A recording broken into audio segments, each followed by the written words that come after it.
as it exists now started really in 1956 when my mother and father-in-law, Dawn and Peter Severin, came out and took over the cattle station. They were a young couple with stars in their eyes and a big mortgage.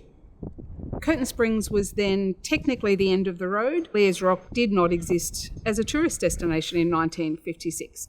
So Dawn and Pete came out and established their ownership of the station, and they had an inch of rain just after they got here, which Pete thought was just amazing, a wonderful start. But then it didn't rain again for 9 years.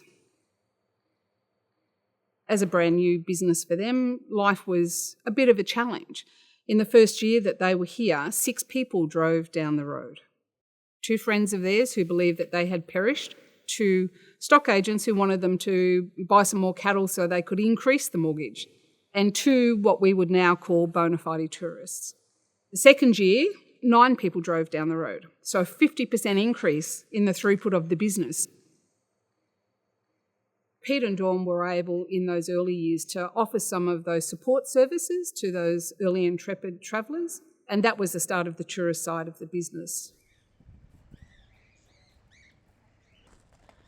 It's a 60-year history for the Severin family, and we have 4 generations of the family still living on the property.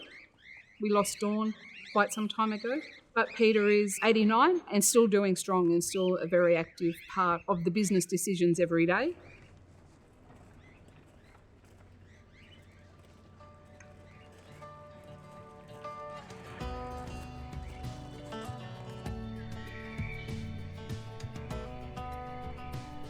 So the mountains from the landscape point of view are really important environmental asset.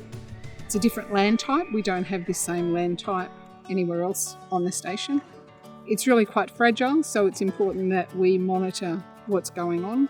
It certainly is that really personal place, but it's also a place where we keep an eye on what's going so that we can check how things are going in the landscape.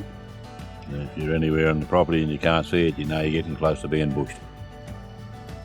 When we drive home from Alice Springs, the first time that we know where to see the mountain and where to look in the mountain, Ash always says, hello mum, to acknowledge that we're home again, and that's really important.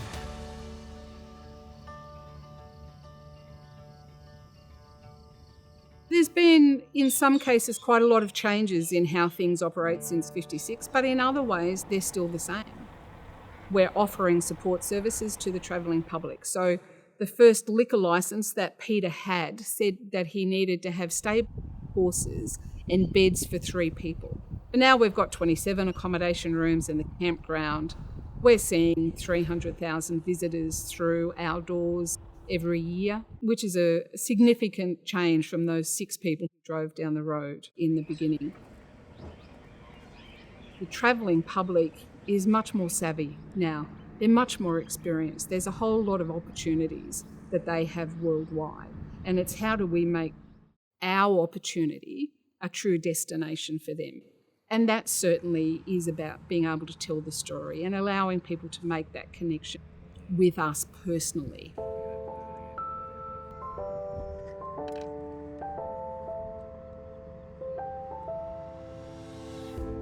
There have been a number of times over the 60-year history of the business where things have been pretty tough. You sometimes think that you're not going to get through it. For us, we define a good season as all of the possible plant varieties producing a seed. But if it only rains enough rain to do that once a decade, then that can be interesting. And you can have a great season, but then that can be followed by a catastrophic fire. 2000, 2001, good season. 2002, 2003, fire. 2010, 2011, good season. 2011, 12, fire, catastrophic fire, where we lost both times more than 80% of the station, and then it doesn't rain again for another 7 or 8 years. How do we deal with those times? You can't change them.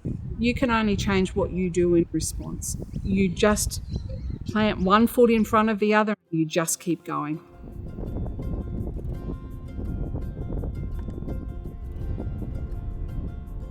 Sometimes an opportunity presents itself that you didn't go looking for. And Pete and Ash have always had a philosophy of yes. You start with yes. Some things don't work, but everything's going to fail if you don't try. We have a philosophy very much that it's about finding the good thing every day.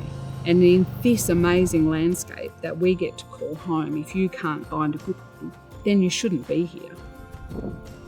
Some days it's hard to find a good thing. That's where you have to keep your headspace. You know, because we've been through it, that you come out the other end. Take advantage of the good times. Forgive yourself for the times when it's not so pretty.